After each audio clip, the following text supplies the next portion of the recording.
नमस्कार विद्यार्थियों। जैसा कि आप सभी को पता है कि हम तर्क भाषा को पढ़ रहे हैं और तर्क भाषा का जो सामान्य परिचय है उस सामान्य परिचय को और जो प्रमाण से रिलेटेड जो क्लासें हैं या 16 पदार्थ जो हैं उन 16 पदार्थों से रिलेटेड बातों को हमने पिछली क्लास में देखा था। देखिए, जैसे कि आपको पता है तर्क भाषा एक न्याय दर्शन का ग्रंथ है और जब भी दर्शन विषय को पढ़ें तब दर्शन विषय को पढ़ते समय एक एक चीज को ध्यान रखना है कि एक एक सूत्र को क्लियर करते हुए पढ़ना है, ताकि परीक्षा में अगर सूत्रों से प्रश्न बनते हैं, अगर उसकी कारिकाओं से प्रश्न बने तो हम वहां उसकी गलती को नहीं करें।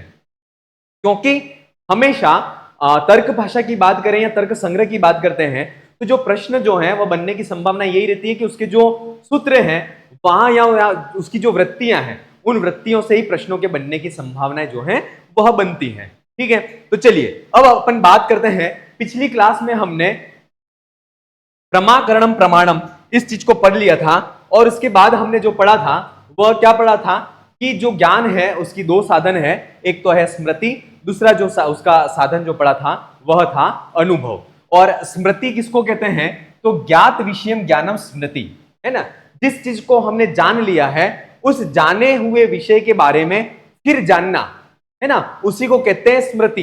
जैसे रामलाल कोई व्यक्ति है, रामलाल को आज हमने जान लिया, आज रामलाल को हमने जान लिया और इसके बाद हम कहीं दूसरी अन्यत्र दूसरे स्थान पर चले जाते हैं और कहीं पर कुछ बहुत समय व्यतीत हो जाता है और व्यतीत होने के बाद क्या होता है कि रामलाल जो है वह कहीं हमें मिलता है, तब उसको देखने के बाद हमें ये चीज पता होती है कि इसको कहीं देखा हुआ है। तो ज्ञात विषय अर्थात उसको पहले जाना हुआ है और उसको ज्ञानम, ज्ञात विषयम ज्ञानम अर्थात जाने हुए विषय को फिर से जानना, फिर वहां पर उसको जैसे ही देखते हैं तब हमें पूर्व ज्ञान के आधार पर पूर्व संस्कार के वापस उद्बुद्ध हो जाने के बाद उसकी फिर से स्मृति होती है, उसका फिर से ज्ञान होता है और वही ज्ञात विषय ज्ञानम स्मृति, और वही जो कहलाता है वह स्मृति कहलाती है। और स्मृति व्यतिरिक्तम ज्ञानम अनुभव, स्मृति से अतिरिक्त जो ज्ञान है वह अनुभव कहलाता है। यह चीज हमने पिछली क्लासों में पढ़ी थी और इसमें भी फिर करण, प्रमाकरणम प्रमाणम, ये चीज हमने पढ़ा था। तो प्रमा किसको कहते हैं? यथार्थानुभव प्रमा, ये चीज पढ़ी थी।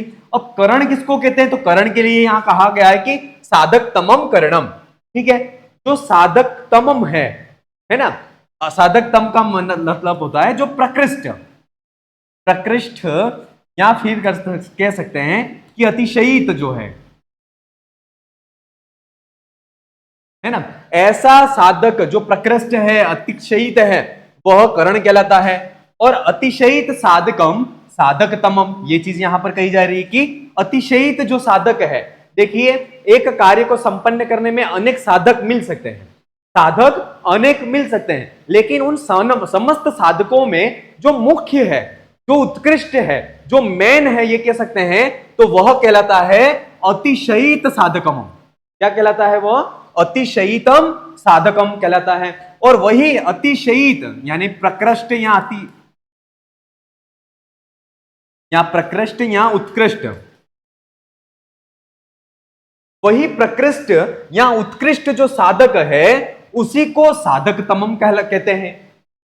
ठीक है, और प्रकृष्टम कारणम इत्यर्थ, और वो जो प्रकृष्ट साधक है, जो प्रकृष्ट या अतिशयित साधक है उसको तो साधक तम कहते हैं, और वही प्रकृष्ट या अतिशयित जो साधक है तमम है उसको ही कारण कहते हैं। क्या कहते हैं? उसी को कारण कहते हैं। मने करण और कारण, करण और कारण दोनों आपस में पर्याय शब्द हो गए। क्या हो गए?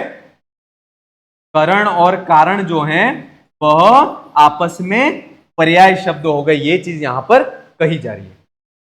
क्लियर? एक बार फिर से देखें कि साधक तमम करणम, जो साधक तमम है वह करण कहलाता है, और साधक तमम किसको कहते हैं? तो अतिशयित साधकम साधक तमम, जो अतिशयित उत्कृष्ट प्रकृष्ट साधक है, उस प्रकृष्ट या जो बहुत महत्वपूर्ण है ऐसा जो साधक है उसको साधक तमम कहते हैं।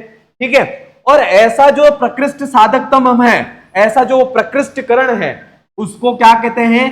कारण कहते हैं। इत्यर्थ ये अर्थ है।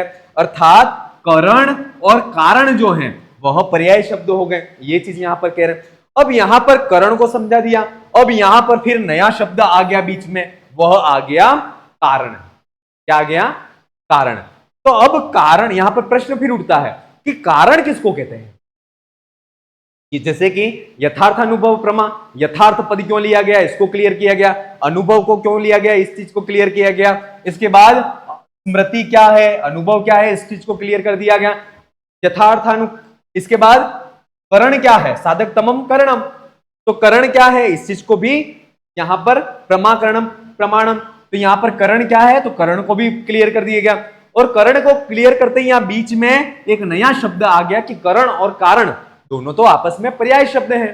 तो यहां पर अब कहते हैं कि कारण किसको कहते हैं, ये चीज यहां पर कही जाती है कि कारण किसको कहते हैं। ठीक है, चलिए आगे बढ़ते हैं। अब कारण का जो लक्षण है उसके बारे में यहां पर बात करते हैं कि कारण किसको कहते हैं। ठीक है, तो कहते हैं यस्य कार्यात् पूर्व भावो नियतो अनन्यथा सिद्धश्च तत् कारणम यथा तंतु वेमादिकम पटस्य कारणम। ये कह रहे हैं कि यस्य, जिसका, कार्यात, कार्य से, पूर्व भावो नियतः, दो चीजें यहां पर बता रहे हैं कि जिसका कार्य से पूर्व नियतो, रहना जो है वह निश्चित है। क्या कह रहे हैं? जिसका कार्य से पूर्व रहना जो है वह नियत, निश्चित है। अर्थात कार्य और कारण इन दोनों में पहले कौन रहेगा, तो पहले जो रहेगा वह कारण होगा, और कारण से ही कार्य की उत्पत्ति होती है। ये आप और हम सभी लोग जानते हैं। तो ये चीज कही जा रही है कि यस्य माने जिसके, कार्यात, कार्य से, पूर्व भावो नियतः, पूर्व भाव माने उसका सद्भाव है वह नियतः, निश्चित है। वो मतलब वह कार्य से पूर्व निश्चित तौर पर वह रहता है, विद्यमान रहता है। और अनन्यथा सिद्धश्च, अनन्यथा सिद्धश्च माने दो चीजें हैं, एक तो है अन्यथा सिद्ध,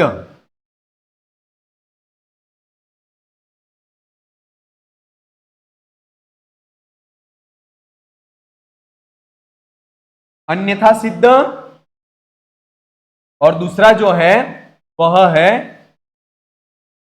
अनन्या सिद्ध।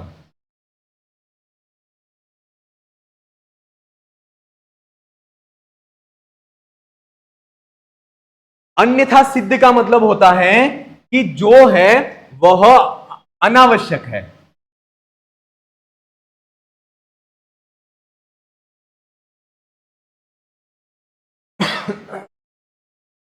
अन्यथा सिद्ध का मतलब होता है जो,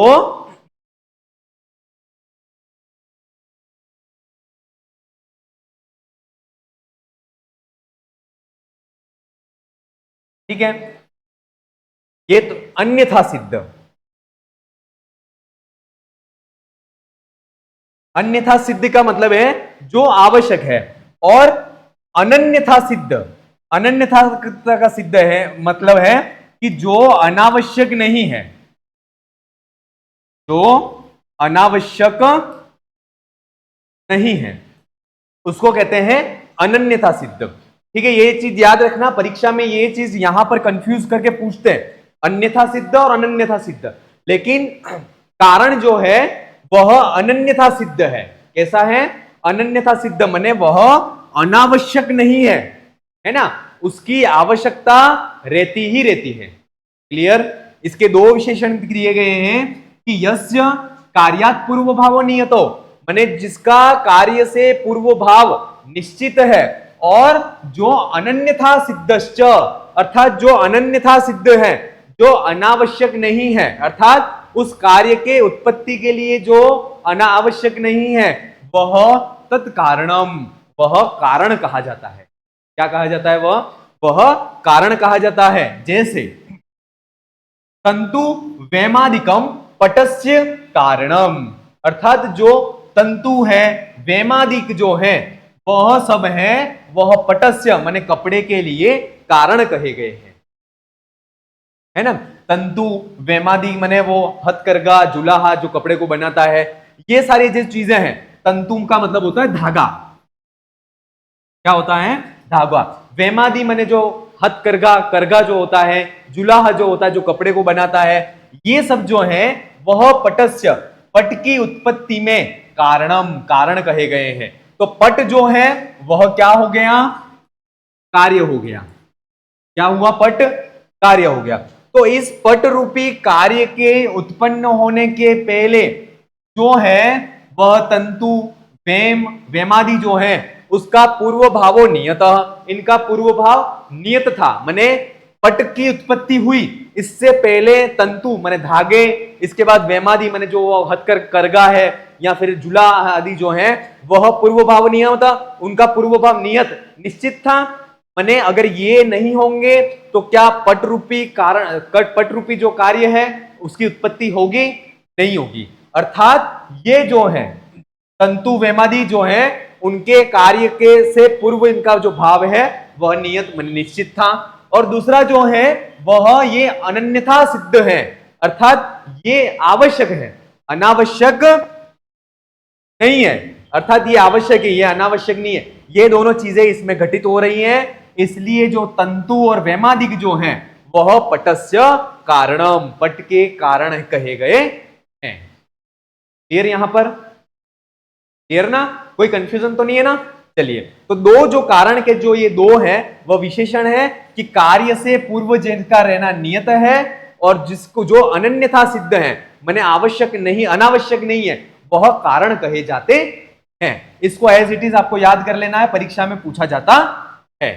चलिए अब कारण की परिभाषा देखते हैं कि तेन अनन्यथा सिद्धश नियत पूर्व भावित्वम कारणत्वम, अर्थात तेन इसलिए जो अनन्यथा सिद्ध है माने आवश्यक, अनावश्यक नहीं है, और नियत पूर्व भावित्वम अर्थात जो जिसका अस्तित्व जो है वह नियत पूर्व है, निश्चित तौर पर कार्य से पूर्व जिसका अस्तित्व रहता है वह कहलाता है कारणत्वम, कारण कहा जाता है। और कार्य किसको कहते हैं, तो अनन्यथा सिद्धश्च माने जो अनावश्यक नहीं है, नियत पश्चात भावित्व अर्थात जो नियत रूप से पश्चात बाद में निश्चित तौर पर रहता है, कार्यत्वम वह कार्य कहा जाता है। क्लियर, वह क्या कहा जाता है, कार्य कहा जाता है।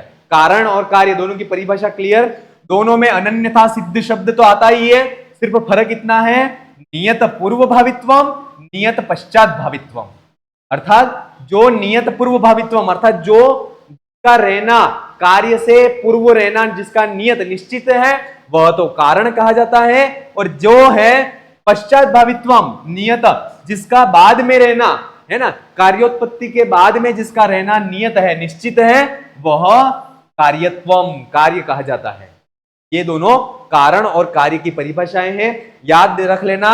अनन्यथा सिद्ध इस शब्द को याद रख लेना, क्योंकि जब विकल्प में प्रश्नों को पूछा जाता है तो अन्यथा सिद्ध ये परीक्षा में पूछते हैं और वहां पर हमें कंफ्यूज नहीं होना है।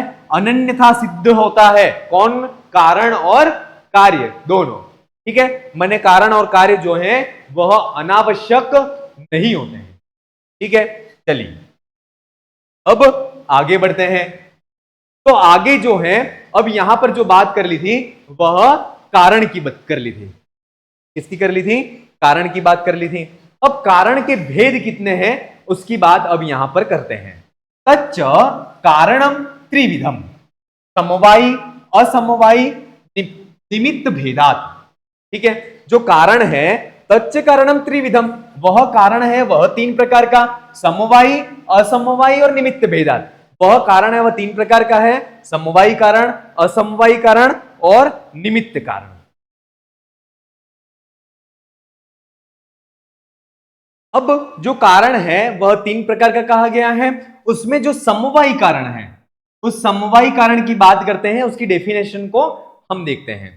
यत समवेतम कार्यम उत्पद्यते तद उत्पद्यते तद समवायी कारणम, यथा तंतवः पटस्य समवायी कारणम, पटः पट रूपस्य समवायी कारणम, ठीक है। यत माने जो समवेत रूप से जो कार्य समवेत रूप से उत्पद्यन्ते उत्पन्न होता है, तत् समवायी कारणम वह समवायी कारण कहा जाता है। समवेत माने साथ साथ में, किसके रूप में, साथ साथ में जो है वह कार्यत जो समवेत समवेतम कार्यम उत्पद्यते, जो समवेत रूप से समवाय रूप से साथ साथ में जो कार्य उत्पद्यन्ते उत्पन्न होता है, तद समवायी कारण, वह जो कारण है वह समवायी कारण कहा जाता है। जैसे कि तंतवः पटस्य, जो तंतु है वह तंतु के पट के जो तंतु है वह पट के लिए समवायी कारण कहे जाते हैं, क्योंकि तंतु और पट इन दोनों का अर्थात तंतुओं से जो है वह पट रूप कार्य की उत्पत्ति होती है। तो तंतुओं से पट रूप कार्य की जो उत्पत्ति होती है, तो तंतुओं में तंतु जो है वह समवेत रूप से पट के अंदर पाए जाते हैं। अर्थात ये जो तंतु रूप जो कारण है वह पट रूप कार्य में जब बदलता है या कार्य रूप में उत्पन्न होता है, तब वही तंतु जो है वह समवेत रूप से या समवाय रूप से पट में उपस्थित रहते हैं। इसीलिए इनका जो कारण होगा वह समवायी कारण होगा। क्लियर? बहुत अच्छी तरह से समझिएगा, इनके जो एग्जाम्पल है वो परीक्षा में पूछे जाते हैं। ठीक है, जो तंतु इसका जो लक्षण है वह समझ में आ गया कि जो समवेत रूप से कार्य से उत्पन्न होता है या कार्य में मौजूद रहता है, तो समवेत रूप से कार्यम उत्पद्यते या कार्य को उत्पन्न करता है, वह कहा जाता है समवायी कारण। ठीक है, तो यहां पर यही डेफिनेशन है कि यथा तंतवः पटस्य, जैसे तंतु रूप जो तंतु हैं धागे हैं वह पट रूप कार्य में परिवर्तित होते हैं, तो पट रूप कार्य में परिवर्तित होते हैं, तो पट रूप कार्य में परिवर्तित होने के बाद तंतु जो कारण है वह पट में समवाय रूप से इनकी उपस्थिति रहती है। इसलिए ये जो है तंतु पटस्य समवायी कारणम। ठीक है, फिर आगे दूसरा एग्जांपल देते हैं, पट रूपस्य समवायी कारणम। अर्थात पट का मतलब होता है कपड़ा, कपड़े के साथ में कपड़े का जो कलर है, कपड़े का जो कलर है वह समवायी कारण के साथ में रहता है। पट रूपस्य समवायी कारणम, जो पट है वह पट रूप का समवायी कारण है। अर्थात पट जो कपड़ा है वह जब पट रूप उसका जो कलर है उस रूप में अगर उसको देखते हैं, उस कार्य के रूप में देखते हैं, तो क्या समवेत रूप से या समवाय रूप से पट के रूप में पट की मौजूदगी या पट की उपस्थिति नहीं है, होती है ना। जैसे मैं बोलूं कि कपड़ा, ठीक है, कपड़ा और काला कपड़ा, तो क्या काले कपड़े में कपड़े की उपस्थिति नहीं है ना। तो इसीलिए पट रूपस्य, पट रूप जो है, पट का जो कलर है, काला कपड़ा है, उसके अंदर जो पट है कपड़ा वह भी समवायी कारण के साथ में समवेत रूप से उपस्थित रहता है, और ये जो उदाहरण है वह भी समवायी कारण का ही उदाहरण कहा गया है। क्लियर? समवायी कारण को एकदम समझ लिया। उसके जो कुछ उदाहरण जो हैं वह परीक्षा में पूछे जाते हैं, है ना, उसको आपको यहां पर देख लेना है। पटश्च स्वगत रूपादे समवायी कारणम, वही पट जो कपड़ा है वह अपने स्वरूप आदि में, माने उसके कलर आदि में, जो कपड़ा और कपड़े का कलर है ना, स्वरूप, इनका जो संबंध होता है वह भी समवायी कारण होता है। रतपिंडोपि घटस्य समवायी कारणम, रतपिंड मिट्टी का जो पिंड है, मिट्टी का जो पिंड है, उस मृतपिंड और घड़े का जो कारण है वह भी समवायी कारण है। क्यों? क्योंकि मिट्टी का जो पिंड है, मिट्टी का जो लोंदा है, वह घट रूप कार्य में परिणत होता है। तो घट रूप कार्य में परिणत होने के बाद क्या मृतपिंड जो मिट्टी का पिंड है वह समवाय संबंध के साथ में घट में उपस्थित नहीं रहता है? समवेत रूप में घट के साथ में नहीं रहता है क्या? रहता है। अगर घट में समवेत रूप से मृतपिंडी का मिट्टी अगर नहीं रहती है तो घड़े का अस्तित्व ही संभव नहीं। संभव है क्या? अगर समवेत रूप से मृतपिंड जो है वह घड़े में नहीं रहता है तो घड़े का अस्तित्व ही संभव नहीं है। इसलिए मृत पिंड, मिट्टी का पिंड और घड़ा, इन दोनों का जो संबंध होगा वह समवायी कारण होता है। क्या कहलाता है? वह जो कारण है वह समवायी कारण कहलाता है। इसके बाद बात करते हैं घटश्च स्वगत रूपादे समवायी कारण, अर्थात घड़े का अपना जो कलर है, उसका जो कलर है, इन दोनों का जो संबंध है वह भी समवायी कारण के साथ कारण होता है, समवायी कारण कहलाता है। जैसे कि घड़ा, ठीक है, घड़ा जो है वह कैसा है? तो काला घड़ा या लाल घड़ा, ठीक है। तो लाल घड़ा जो है उसमें क्या घट जो है वह नहीं है क्या? घट से ही लाल घड़ा, घड़े से ही लाल घड़ा जो है वह कार्य रूप में उत्पन्न हुआ, ठीक है। तो क्या घड़े के अंदर जो घड़ा है, जो मुख्य कारण है, वह स्वगत रूपादे, उसका जो रूप आदि जो कार्य है, उसमें क्या घड़े का अस्तित्व नहीं होता है? घड़े का अस्तित्व होता है और वह समवेत रूप से ही स्वगत रूपादि जो है उसमें पाया जाता है, और इनका जो संबंध होगा वह कहलाता है समवायी कारण कहलाता है। इनका जो संबंध होगा वह समवायी कारण जो है वह कहा जाता है। चलिए, अब यहां पर यह शंका की जाती है कि अगर घट, यहां पर यह शंका की जाती है कि जैसे पट रूप कार्य में तंतु ही इसके कारण है, यह कहे तो क्या दूसरे तूरी है, वेमादि है, ये क्या, ये भी तो कारण, इसके कारण है, ये भी तो इसके कारण है ना, तो इसको भी तो कारण की श्रेणी में रखना चाहिए। जबकि आप तो सिर्फ जो पट रूप कार्य है उसमें तंतु को ही उसका कारण मान रहे हो, लेकिन पट रूप, एक अच्छे से समझिएगा कि पट रूप कार्य के लिए आप सिर्फ तंतुओं को ही कारण मान रहे हो, लेकिन तंतुओं के साथ में वेमादि जो हैं, तुर्यादि वेमादि जो हैं, वह भी तो पट के कारण कहे जाते हैं, तो इनको आप क्यों नहीं कहते हो? ये बात यहां पर शंका की जाती है। तब कहते हैं, जो इसके तर्क का भाषा के करता है वह कहते हैं कि हां, कि वह भी कारण कहे गए हैं, तुरी वेमादि जो है माने वह भी कारण है, लेकिन जो संबंध है वह दो प्रकार का होता है।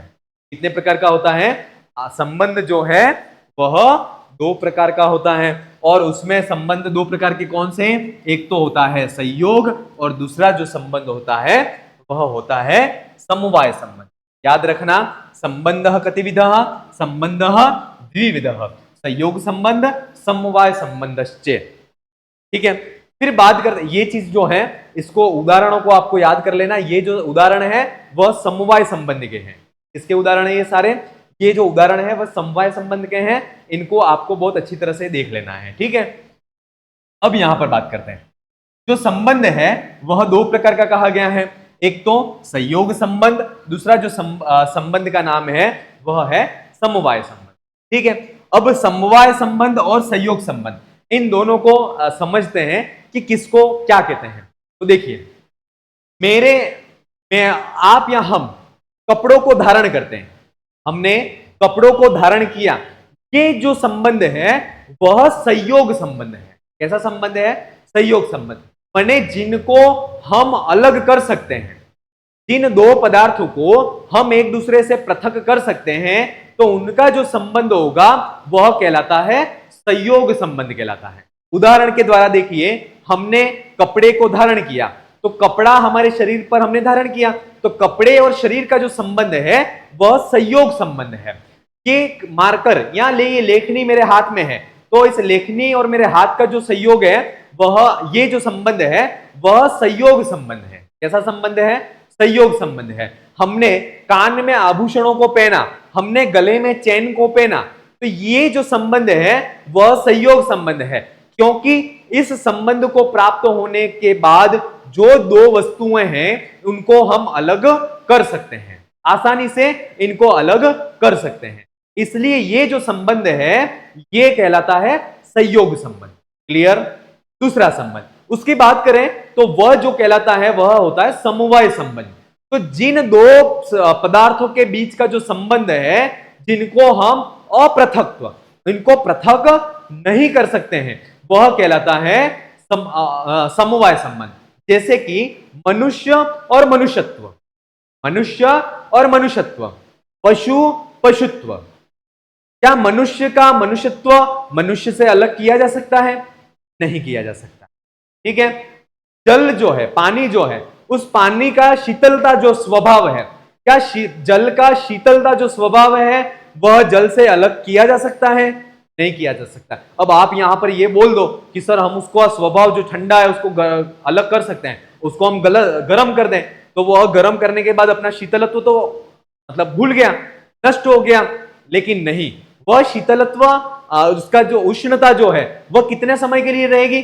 कुछ समय के लिए। स्वभाव किसको कहते हैं? जो हमेशा जिसके अंदर वह रहता है वह उसका स्वभाव क्या कहा जाता है। उसको गर्म, पानी को गर्म करने के बाद जितनी देर तक उसमें गैस जल रहा है या उष्मा का प्रवाह हो रहा है तब तक ही वह गर्म रहेगा। जैसे ही गैस को या उष्मा का प्रवाह को बंद कर दे तो वह अपने मूल स्वभाव शीतलता में वापिस परिणत हो जाता है। तो मैंने कहने का मतलब यह है कि जिन दो पदार्थों का जो अपना स्वभाव है उनको अगर हम उनको दोनों को अलग नहीं कर सकते हैं तो उनका जो स्वभाव, उनका जो संबंध है वह समवाय संबंध। यहां तक क्लियर? संयोग संबंध क्या है, समवाय संबंध क्या है, दोनों चीजें क्लियर। अब उनकी डेफिनेशन को अपन यहां पर देखते हैं क्योंकि परीक्षा में पूछते हैं। तत्र अयूत सिद्धयो संबंध समवाय। यहां पर दो चीजें हैं, एक तो है अयूत और दूसरा जो है वह है यूत। पहला जो है वह है अयूत और दूसरा जो बात कर रहे हैं वह है यूत। ठीक है। अब ये दोनों चीजें किसको कहते हैं ये चीज हमें पता होनी चाहिए। तो अयूत का मतलब तो जो होता है शाब्दिक अर्थ वह होता है अपृथकत्व। क्या होता है इसका अर्थ? अपृथकत्व। ठीक है। और युत का मतलब जो होता है वह होता है पृथक। युत का मतलब क्या होता है? युत का वह होता है पृथक। दोनों चीजें क्लियर? अयुत का मतलब होता है जो अपृथक और युत का मतलब होता है जो पृथक। ठीक है। तत्र अयुत सिद्धेय संबंध, अर्थात जिन दो पदार्थ, दो चीजों के, दो वस्तुओं के बीच में अयुत सिद्ध संबंध होता है, माने अपृथकत्व संबंध होता है, वह संबंध समवाय कहलाता है। क्या कहलाता है? वह संबंध समवाय कहलाता है। और अन्योस्तु संबंध, अन्योस्तु माने युत सिद्धयो संबंध संयोग, युत सिद्धयो संबंध, युत सिद्धयो संबंध संयोग। क्लियर?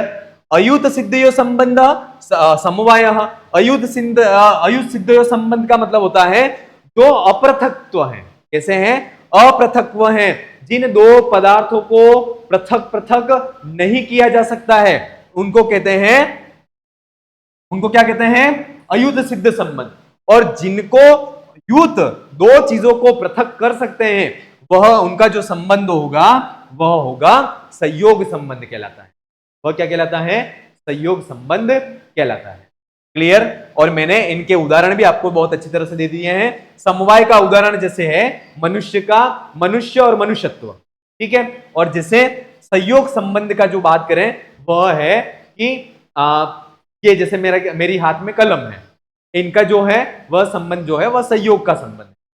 ठीक है। ये चीज आपको, क्योंकि कलम और हाथ इन दोनों का जो संबंध है वह क्षणिक है, कुछ समय के बाद इनका जो संयोग है वह जो संबंध है वह नष्ट हो जाएगा। आप और हमारा जो संबंध है वह संयोग संबंध है, क्योंकि आप सभी तैयारी के लिए जुड़े हुए हो। जैसे तैयारी हो जाएगी आपका सिलेक्शन हो जाएगा और आपके इसके बाद आपका और हमारा संबंध जो है वह धीरे धीरे धीरे नष्ट हो जाएगा, क्योंकि आप भी तो समाज परिवार सबको लेकर के, ठीक है, कुछ समय तक सर को याद करेंगे कि हाँ सर ने पढ़ाया था, फिर जैसे ही नौकरी लग जाएंगे फिर अपन भूल जाते हैं, है ना स्वभाव?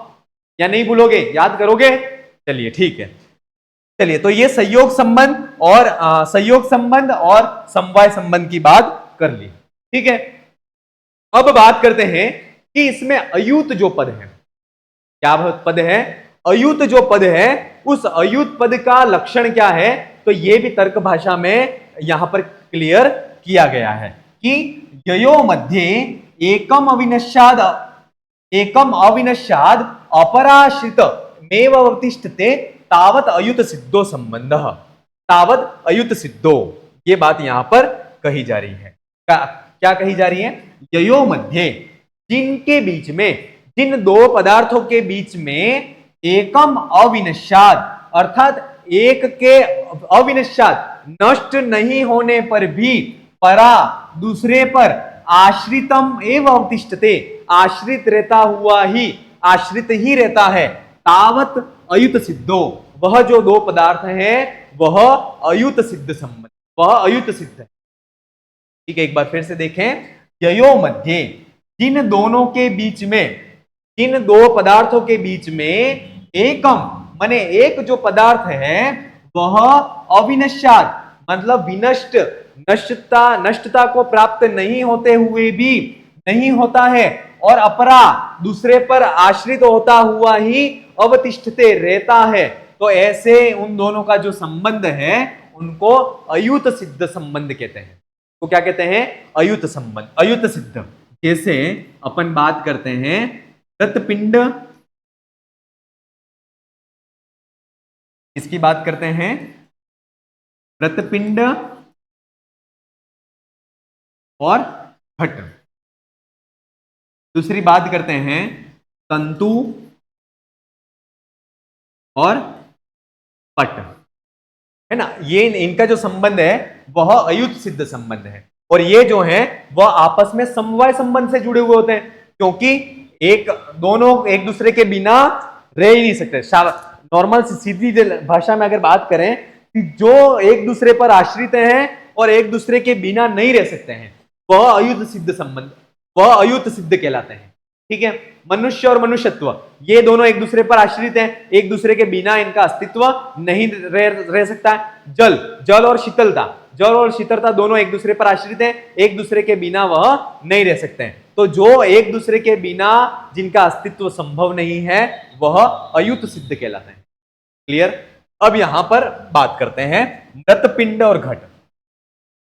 ययो मध्य, जिन दोनों के बीच में एकम अविनश्यात, एक माने जो घड़ा है या जो पट है, ठीक है, घड़ा या पट वह अविनश्यात विनष्ट, नष्ट नहीं होते हुए भी अपरह आश्रित, दूसरे पर आश्रित रहता हुआ ही अवतिष्ठते रहता है, तो वह अयुत सिद्ध है। अर्थात ययो मध्य, जिन दोनों के बीच में, यहां पर मृतपिंड घट तंतु पट, ठीक है, ययो मध्य जिन दोनों के बीच में एकम अविनश्यात, अर्थात घट और पट अविनश्यात नष्ट नहीं होते हुए भी मृतपिंड और तंतु पर ही आश्रित होकर के अवतिष्ठते रहते हैं, तावत वह जो है वह अयुत सिद्ध कहलाते हैं। एकदम क्लियर है ना? बहुत अच्छी तरह से इसको मैंने समझा दिया है, अयुत सिद्ध किस किस को कहते हैं। ठीक है, तो यहां पर जो घड़ा है वह नष्ट नहीं होता हुआ अपर माने मृतपिंड पर आश्रित है, पट जो है वह नष्ट नहीं होता हुआ तंतु पर आश्रित है, तो इनका जो संबंध है वह अयुत सिद्ध संबंध कहलाता है। और अयुत सिद्ध संबंध जो है वह किन किन के बीच में होता है, तो ये इसके उदाहरण है कि एक तो गुण गुणी के बीच में होता है, अवयव अवयवी के बीच में होता है, क्रिया क्रियावान के बीच में होता है, व्यक्ति जाति के बीच में होता है, विशेष और नित्य द्रव्य के बीच में जो है वह अयुत सिद्ध संबंध जो है वह होता है। और इनके उदाहरण भी हैं कि जैसे गुण का उदाहरण है पट, और पट रूप जो है वह गुणी, इनका जो संबंध है वह अयुत सिद्ध संबंध है। पट तंतु, पट और तंतु इनका जो संबंध है वह अयुत सिद्ध संबंध है। और अश्व गमन, अश्व और गमन इनका जो संबंध है वह क्रिया क्रियावान, ये इसका अयुत सिद्ध संबंध है। व्यक्ति और जाति, ठीक है, तो व्यक्ति गो हो गया और उसकी जाति गोत्व, है ना। मनुष्य और मनुष्यत्व, है ना, मनुष्य व्यक्ति हो गया, मनुष्यत्व उसकी जाति हो गई, तो ये जो है इनका जो संबंध होगा वह अयुत सिद्ध संबंध होगा। और विशेष और नित्य द्रव्य, आकाश और आकाशत्व, है ना, जल और जलत्व, है ना, तेज तेजत्व, ये जो है ये इनका जो संबंध होगा वह भी अयुत सिद्ध संबंध होता है। ठीक है, और हमेशा गुणी है वह गुण पर आश्रित रहता है, अव्ययी अव्यय पर आश्रित रहता है, क्रियावान जो है ना, वह क्रियावान क्रिया पर आश्रित रहता है, और जाति जो है, जाति है वह व्यक्ति पर आश्रित रहती है, और नित्य द्रव्य है वह विशेष पर आश्रित रहते हैं। ये चीज आपको याद रखनी है। और ये अयुत सिद्ध जो पदार्थ हैं, इन अयुत सिद्ध पदार्थों के ये जो उदाहरण है वह यहां पर हो जाते हैं। ठीक है, चलिए आगे बढ़ते हैं। यहां पर जो बात की वह हमने समवायी कारण की बात की। किसकी बात की? समवायी कारण की। अब जो बात करते हैं वह करते हैं असमवायी कारण। किसकी बात करते हैं? असमवायी कारण। असमवायी कारण किसको कहते हैं?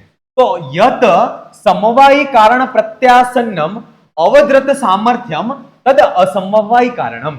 अर्थात यत जो समवायी कारण पे प्रत्यासन्न, अर्थात जो समवायी कारण पर ही आसन्न रहते हैं, समवायी कारण में जो विद्यमान रहते हैं, और अवद्रत सामर्थ्यम, और सामर्थ्य से युक्त होते हैं, अर्थात कार्य रूप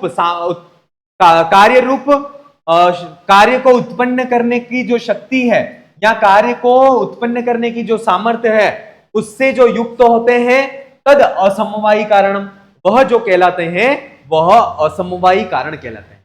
क्लियर? एक बार फिर से देखें। यत समवायी कारण प्रत्यासन्नम, अर्थात जो समवायी कारण पर के आश्रय में रहते हैं, या समवायी कारण में जो विद्यमान रहते हैं, या जिस कारण में समवायी कारण विद्यमान रहता है, और अवद्रत सामर्थ्यम, और जो सामर्थ्य कार्य रूप शक्ति से युक्त होता है, या कार्य रूप परिणत होने का जो सामर्थ्य है उससे युक्त होता है, तद असमवायी कारणम, वह जो कहलाता है वह असमवायी कारण कहलाता है। अर्थात असमवायी कारण में समवायी कारण जो है वह विद्यमान होता है, कहने का मतलब। अर्थात असमवायी कारण में समवायी कारण विद्यमान होता है, और असमवायी कारण है वह कार्य रूप सामर्थ्य से युक्त होता है। ठीक है, ये दो विशेषण कहे गए हैं। तद असमवायी कारण, उसको जो कहते हैं वह असमवायी कारण कहते हैं। ठीक है, जैसे इसका उदाहरण है तंतु संयोग पटस्य असमवायी कारणम, तंतु रूपम पट रूपस्य असमवायी कारणम। ये दो यहां पर कहते हैं कि जैसे तंतु संयोग जो है वह पट का असमवायी कारण है, और तंतु रूप है वह पट रूप का असमवायी कारण है। अब इसको समझते हैं कि इसमें इन उदाहरणों में समवायी कारण कहां विद्यमान है। जब अपन ने समवायी कारण पढ़ा था तब उसमें क्या पढ़ा था? तंतु पटस्य समवायी कारणम, तंतु पटस्य समवायी कारणम। अब यहां पर जो तंतु है वह समवायी कारण है, और तंतु समवायी कारण है वह संयोग रूप गुण के कारण, इस संयोग रूप सामर्थ्य के द्वारा पट रूप कार्य में परिणत होने की शक्ति को रखता है। और ये पट रूप कार्य के परिणत होने के सामर्थ्य के कारण तंतु संयोग जो है वह असमवायी कारण कहा गया है। क्या कहा गया है? असमवायी कारण कहा गया है। इसलिए तंतु संयोग जो है, उस तंतु संयोग में समवायी कारण भी विद्यमान है, और उसमें संयोग रूप जो गुण है वह कार्य रूप परिणत होने की सामर्थ्य को भी रखता है। इसलिए ये जो तंतु संयोग है वह पट का असमवायी कारण कहा गया है। इसके बाद बात करते हैं तंतु रूपम पट रूपस्य असमवायी कारणम, अर्थात जो तंतु का रूप है, तंतु माने जो धागों का कलर है ना, धागों का जो कलर है वह पट रूपस्य, अर्थात उस कपड़े के कलर में, कपड़े के कलर का जो है वह असमवायी कारण कहा गया है। ठीक है, तो ये जो है वह असमवायी जो कारण है उसकी बात यहां पर कही गई है। अब आगे बात करते हैं, वह बात है निमित्त कारणम। क्या बात है? निमित्त कारण। कहते हैं यन्न समवायी कारणम न असमवायी कारणम अथ च कारणम तत् निमित्त कारणम, अर्थात जो न तो समवायी कारण है और न ही असमवायी कारण है ना, जो न तो समवायी कारण है न ही असमवायी कारण है, अथ च कारणम, और फिर भी कारण है, वह तीसरे प्रकार का जो कारण है वह कहा गया है, और वह कारण है निमित्त कारण है। तो न तो समवायी कारण है न असमवायी कारण है, लेकिन कारण जरूर है। वह क्या कहा गया है? निमित्त कारण कहा गया है। यथा वेमादिकम पटस्य निमित्त कारणम, अर्थात पट की उत्पत्ति में तंतु जो है वह तो समवायी कारण हो गया, तंतु संयोग है वह पट के उत्पत्ति में वह क्या हो गए? तंतु संयोग जो है वह असमवायी कारण हो गए। लेकिन अब जो पहले प्रश्न किया गया था ना कि वेम आदि जो है ना, वह भी तो कारण है, तो ये यहां पर अब क्लियर कर रहे हैं कि वो भी कारण है, लेकिन वह समवायी असमवायी दोनों कारण नहीं होकर के, तो वेम आदि जो है वह पटस्य निमित्त कारणम, अर्थात जो वेम आदि जो है वह पट के निमित्त कारण जो है वह कहे गए हैं। ये बात यहां पर कही जा रही है।